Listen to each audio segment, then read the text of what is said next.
आप सभी का स्वागत है। 6 देश मिलके एक यूनिफाइड वीजा सिस्टम बनाने वाले हैं। जैसे कि आपने सुना हो कि शेंगन एरिया में आप एक वीजा पे 27 देशों को विजिट कर सकते हैं। ऐसे ही एक यूनिफाइड वीजा सिस्टम शेंगन जैसा यही मॉडल प्रैक्टिस होने वाला है गल्फ एरिया में। दुबई यानी यूएई पूरा, Qatar, Kuwait, Bahrain, Oman, Saudi Arabia, ये कंट्रीज मिलके आपस में एक यूनिफाइड सिस्टम बनाने वाली हैं जिससे एक ही वीजा पे आप सारे देशों में घूम सकें, आपको इंडिपेंडेंट अलग अलग वीजा ना लेना पड़े। अब इससे हमारे लिए क्या बेनिफिशियल है, इस न्यूज से आपको लग रहा होगा। तो इससे काफी सारे बेनिफिट्स हैं। सबसे पहले कि काफी सारे हम में से लोग हैं जो कनाडा जाना चाहते हैं, ऑस्ट्रेलिया जाना चाहते हैं, जापान जाना चाहते हैं, बट पास में वीजा रिफ्यूजल जिसमें लिखा होता है कि आपकी ट्रैवल हिस्ट्री की वजह से हमने वीजा नहीं दिया है, उस केस में ट्रैवल हिस्ट्री बनानी मैंडेटरी हो जाती है कि भी हम अपने काउंसलर को यकीन दिलाएं कि हमारा जाने का पर्पस जो है वो टूरिज्म ही है। तो उस केस में हमें अलग अलग वीजा नहीं लेने पड़ेंगे। अच्छी बात यह है कि अब तक जो इन्फॉर्मेशन मिली है उस हिसाब से हर कंट्री में जहां पर भी आप जाएंगे वहां पे अराइवल डिपार्चर की स्टैंप होगी, एक्सेप्ट दुबई। और जहां जहां कंट्री में देखिए, अगर डिजिटल इमिग्रेशन आ गया तो अलग बात है, नहीं तो हर जगह आपको स्टैंप मिलेगी। सीधी सी बात यही है। दूसरा, अगर मान लीजिए कोई डिजिटल इमिग्रेशन भी है तो उसमें पासपोर्ट स्कैन होता है, तो आपके पासपोर्ट के लास्ट पेज पे एक स्कैनर होता है, अगर आपने कभी ध्यान दिया हो। उस स्कैनर को एक्सेस करके काउंसलेट जो है वो पता लगा सकता है आपने कहाँ कहाँ ट्रैवल किया हुआ है। आप उसको खुद भी बता सकते हैं, वीजा फॉर्म पे भी मेंशन कर सकते हैं और उनको वैसे भी खुद पता चली जाएगा। तो यानी आपकी ट्रैवल हिस्ट्री आप नहीं भी बताएंगे तब भी आपके काम आने वाली है, बट बेटर रहेगा कि अगर आप बताएं तो एक ही ट्रिप में आप काफी सारे देश करके आ सकते हैं। मैं ये नहीं कह रहा है कि देश में इन सभी 6 देशों में आप जाओ, लेकिन काफी सारे देशों में फिर भी आप जा सकते हो, 3 में जा सकते हो, 4 में जा सकते हो और अपनी जो ट्रैवल हिस्ट्री को काफी वाइब्रेंट कर सकते हैं। तो ऐसे केस में आपने ये चीज भी नोटिस करी होगी कि शेंगन एरिया जो था, जब उन्होंने नया नया शेंगन वीजा इंट्रोड्यूस किया था तो उससे बहुत जबरदस्त टूरिज्म बूस्ट मिला था शेंगन एरिया को। पेरिस ऐसे ही नहीं नंबर 1 चल रहा है इतने सालों से। यहाँ पर क्या है कि किसी भी एक देश का वीजा लो और वहां पर चले जाओ। अगर मान लीजिए शेंगन में शेंगन वीजा नहीं होता, फ्रांस के लिए अलग से वीजा होता, ग्रीस के लिए अलग से होता, पोलैंड के लिए अलग से होता, तो इतना टूरिस्ट अराइवल पेरिस में नहीं होता। क्योंकि अगर आप आंकड़े देखेंगे, 100 मिलियन से ऊपर यानी 10 करोड़ से ऊपर लोग हर साल सिर्फ अकेले पेरिस को विजिट करते हैं, और जबकि पूरे फ्रांस की खुद की पॉपुलेशन 8 करोड़ है। कमाल की बात है, उनकी पॉपुलेशन से भी ज्यादा लोग अकेले फ्रांस को विजिट करते हैं, पेरिस को विजिट करते हैं हर साल। तो कितना फैसिनेटिंग सा सिनेरियो है, करेक्ट। तो यहां पर भी वही चीज मैं आपको बताना चाहता हूं, ये टूरिज्म का बूस्ट गल्फ को चाहिए, शेंगन जैसा बूस्ट गल्फ को चाहिए। और गल्फ एक्चुअल में शेंगन वाले मॉडल पे काफी टाइम से काम कर भी रहा है। धीरे धीरे जो इनकी क्लोज्ड इकोनॉमी थी उन्होंने उसको ओपन करा और धीरे धीरे सोसाइटल रिफॉर्म्स आने शुरू हुए, क्योंकि गल्फ एरिया बड़ा कंजर्वेटिव एरिया है और वहां पे आसानी से कुछ भी नहीं होता। यानी वहां पे काफी सारे रिस्ट्रिक्शंस है, पॉलिटिकल, रिलीजियस, इस तरह के रिस्ट्रिक्शंस हैं वहां पे। बट धीरे धीरे जैसे कि सोसाइटी उनकी ओपन हो रही है, उससे ऐसा लगता है कि ये बिल्कुल शेंगन वाला मॉडल को जो है रेप्लिकेट करना चाहते हैं। 10-15 साल पहले, 20 साल पहले आप मान के चले, दुबई ने ये कोशिश समझ ली थी कि भाई पेट्रोल हमेशा नहीं रहने वाला, ऑयल हमेशा नहीं रहने वाला, तो हमें कुछ ना कुछ ऐसा करना होगा जिससे हमारी इकोनॉमी ग्रो होती रहे।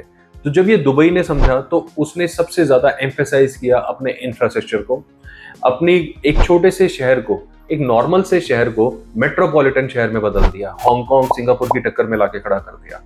तो यहाँ पर अगर आप देखेंगे, ये मेट्रोपॉलिटन जो भी सिटी कन्वर्ट होती है वो होती है जब उसे पूरी तरीके से इंटरनेशनल सिटी में कन्वर्ट कर दिया जाता है, जहाँ पे हर तरह के इमिग्रेंट्स का वेलकम होता है।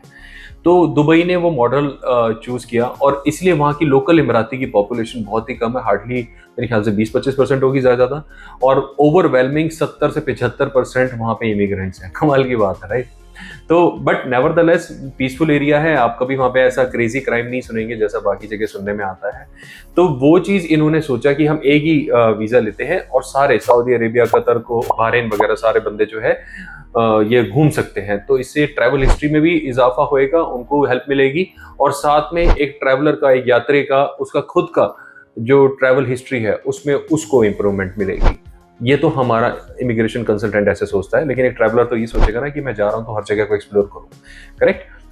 तो एक ट्रैवल हिस्ट्री वालों को तो ये बेनिफिट होगा, जो एक्चुअल में ट्रैवल करना चाहते हैं वो भी इससे खुशी होंगे, उनको बार बार पैसे नहीं लगाने पड़ेंगे, अलग अलग वीजा नहीं लेना पड़ेगा। ठीक है, अभी ये ऑलमोस्ट उन्होंने मन बना लिया, हम करने वाले हैं, लेकिन इसको लीगलाइज कब किया जाएगा, ये प्रैक्टिस में कब आएगा, उसकी कोई डेट ऐसा तो उन्होंने डिक्लेयर नहीं करी है। बट ऐसा लगता नहीं है कि मैक्सिमम से मैक्सिमम 3 से 4 महीने का होगा तो विद इन 3-4 मंथ्स इसके, अगर कोई बीच में पॉलिटिकल टर्मोइल नहीं होता, अनदर इश्यू नहीं क्रिएट होता, सब कुछ स्मूथ रहता है, तो आप देखेंगे आने वाले टाइम में 3-4 महीने में या मैक्सिमम अर्ली नेक्स्ट ईयर तक ये जो है यूनिफाइड वीजा सिस्टम वहां पर आ जाएगा और फिर वहां पे एक ही वीजा पे आप हर जगह ट्रैवल कर पाएंगे, which is a very good concept.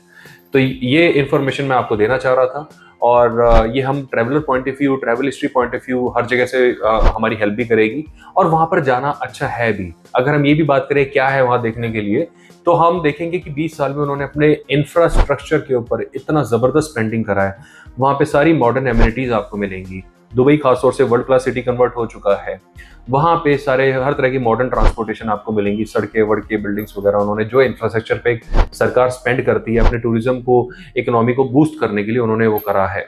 आपको यही सिस्टम कुवैत कतर में भी थोड़ा बहुत दिखाई देगा। कुवैत खासतौर से काफी पहले कर चुका था, अगर दुबई से भी पहले बोले तो कुवैत ने सबसे पहली बिगनिंग करी थी जब वहां पे गल्फ वॉर हुई थी अर्ली 90s में। गल्फ वॉर के बाद उन्होंने अपनी स्पेंडिंग पे काम करना शुरू करा था, अपने इंफ्रास्ट्रक्चर पे शुरू करा था।